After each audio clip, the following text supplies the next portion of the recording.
And so the first thing that I would like to talk about is just to get the global picture of the major world religions. And one of the first things that jumps out when we look at this on a global scale is that despite the scale of migration and diaspora that exists in the world today, despite the nature of communications technology and the spread of media throughout the world, the availability of information to most of us in the world, the exposure to other religious systems and beliefs, by and large, you can see that the world is more or less divided into major blocks of religious affiliation.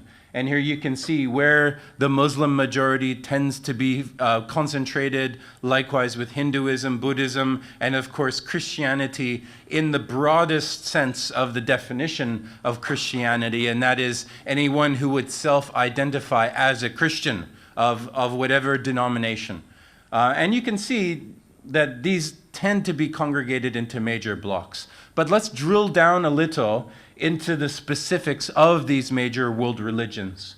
And probably most of us are not particularly familiar with Hinduism, but what we do need to know is that it is an incredibly diverse civilizational construct. It's more than a religion in many ways. It cannot be defined as a single religious system because there is so much diversity within Hinduism.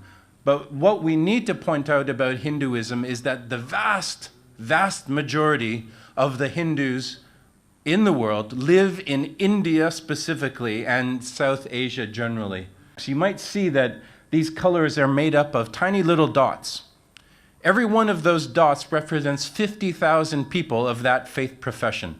And so when you see the dots coalescing into just one giant blob in India, for example, then you begin to think of the scale of the hundreds of millions of individuals that comprises.